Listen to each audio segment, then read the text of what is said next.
Hello and welcome back. In this short lecture, we're going to learn about Microsoft Intune architecture. So it's going to be very high level. Few of the words or few of the vocabulary or few of the sentences might be quite new if you're completely new to Microsoft Intune, but try to digest. We are going to learn anyway in the upcoming lectures, definitely all those with in detail. But I'm sure that at least you would be getting what I'm trying to speak on this. To begin this Intune architecture, let me zoom further. If you can see here in this diagram, the Microsoft Intune is purely a cloud-based service, right? It's built on Microsoft Azure here. You can check out here, right?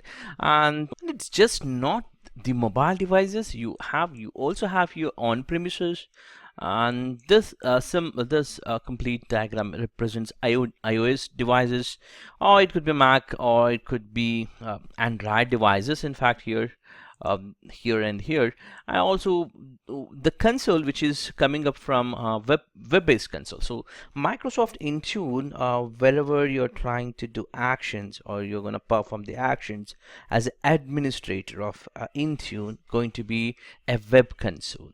And how this console gets connected is it uses some kind of APIs which are built on a REST API as well as the graph API, and it will take the inputs whatever you're gonna give, and it will connect to Microsoft Intune, which is part of Microsoft Azure. That's why we open the portal.azure.com, not just the Microsoft Intune portal, because the portal is part of Microsoft Azure Cloud. And if you can see here, the identity management is completely managed by your Active Directory, which is in this case Azure Active Directory, or in short we also call it as AAD. And this Azure AD, in fact, it is not mentioned here, but it can also sync up with your on-premises Active Directory. That means your on-premises Active Directory can be synced with Azure Active Directory. That means if you created or if you have a user account on your on-premises, that user can be managed with the Microsoft Intune, because both can be synced. That's how it works. It's not just about the Active Directory and Azure Active Directory sync up. You can manage very well software as a service applications by applying app protection policies, and a lot of other applications can be delivered directly for your end users. So when I talk about the end users, you are referring to on-premises network, or it can be a mobile device based users. It could be your iOS or maybe Android devices, or your Mac devices and the PC devices. It could be anything, any kind of device. It can be your bring your own device. In fact, everything is it is actually, at the high level, it is pointing out in this diagram. In fact, you can see here. So if you can understand here, inside Microsoft Azure, here you have the policies. You do also have the configuration for those policies, which are nothing but a configuring devices. So you're gonna manage the devices. So these devices will have your profiles as well as the configuration. Say example, when I talk about the profiles, it can be a Windows profile or Windows 10 or maybe 8.1 devices, or maybe iOS, or maybe Android devices. So those are the profiles in other terms, and that profile specific configurations you can apply. And say example, there could be a users who are coming up from your finance department.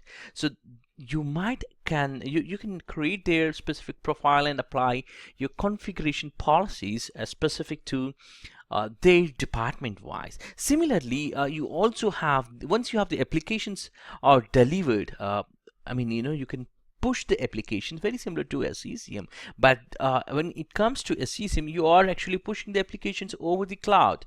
That means you don't need those devices on your on-premises network. It can be anywhere. In fact, that's the powerful capabilities from the Intune. So when you push the applications, you can do the application protection policies. So you can say that, hey, if you are trying to use this specific application, let's take one example, that if a user using maybe normal applications, also could be a business application. So when he switches to a business application on his personal device, you can request them to enter a specific authentication level, like multi-factor authentication can be set it up, or maybe a specific passcode, to be sure that the whatever he is going to use, the application is not by a child. Maybe if he accidentally putting their we never know that the users how they are sharing these devices. So we can protect with the different policies by configuring all these policies, and these configurations are purely dynamic. We can, we can create a dynamic AD groups, or maybe Azure AD groups, and we can specifically target those group members dynamically. And if you can look at the app management, maybe you can think another way, like you do have the App Store, Google Play Store, Microsoft Store. Also, you have your own line of business applications. It could be a EXE based application, or maybe MSI based applications. All that applications are managed, or corporate owned applications, so that also can be managed directly from the Intune. You can push up them, you can push to your devices. So if you can look at all these three pillars, which are configure your devices, protect the configurations or related to your applications, and also for the device level compliances. Let's say if the device should be running some kind of antivirus and some engine, or maybe a firewall should be enabled, such configurations you can push up from app protection, right? And also managing applications which are corporate owned applications. So all these three pillars are the key, which can be pushed or can be configured from a different blades within the Azure portal, or within your Intune portal in other way. If you try a little bit further to understand more about your devices as well as the protection data and manage apps related, how these are centralized, or these are configured to your devices. So if you can see here in this device, this can be, as I said, this device, a specific device, can be your iOS device, or it can be your Google Android device. On top of these devices, you can configure maybe a device settings, and then that can be assigned, and in fact any of these policies, right? Similarly, if, for example, if you created a profile, if the telecom operator may be giving from your corporate connection for these users to use only 1 GB of data per month, so you can set that configuration alerts, and you can monitor them. Hey, you're gonna don't use more than 1 GB of complete data. Similar settings can be configured with your help of your profiles and the configuration policies. Similarly, if you look at the prediction data, so this is where the mobile threat defense connector would be coming to the picture, where it would actually helps you to analyze and data for the compliance calculation purpose. It can be used. And similarly, you can also apply the network access control partner. So that's where it applies the different network level compliance levels can be configured. And similarly, on premises devices or to the mobile devices, these are the same settings can be applied almost, in fact. And at the same time, users, if you are buying some of the applications directly from Google Play Store or App Store, for example, let's take an example of Microsoft Office, or maybe some kind of utility for your employees productivity purpose, and if you buy that as a group, you can simply make that to be available for all your users. There is something called a company portal.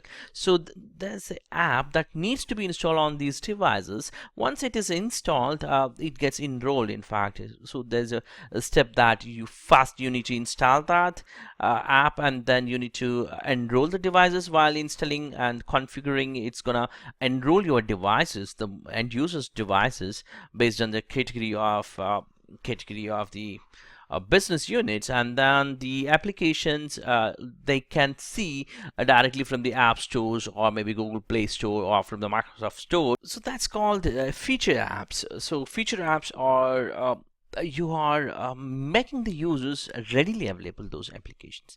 That's how it works, in fact. And I'm not going to dig in deep at this point of time and make you get into the confusion state, because this is the almost the third or fourth video which needs to be understand at the high level what exactly the Intune and the architecture.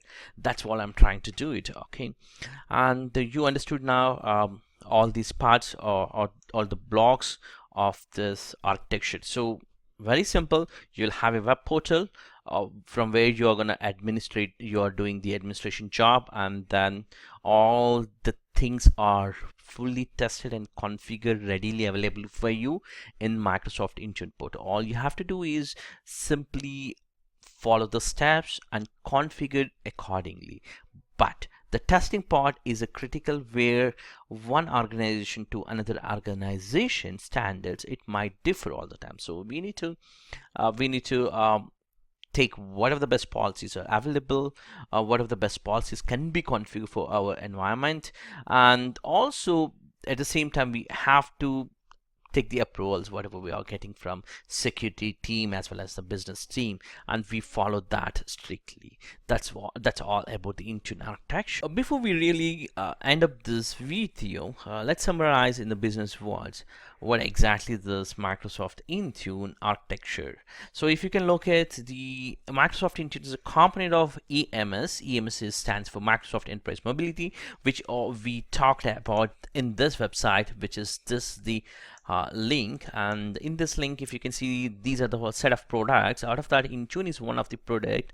So taking all these to summarize, Intune is a component of Microsoft EMS suite that manages your mobile devices or your Mac machines or your Windows machines and your applications on those devices, and it also closely integrates with other EMS components. For example, here Azure Active Directory, or maybe for your, especially for the Azure Active Directories, for your identity and access management, and also Azure information protection for data protection.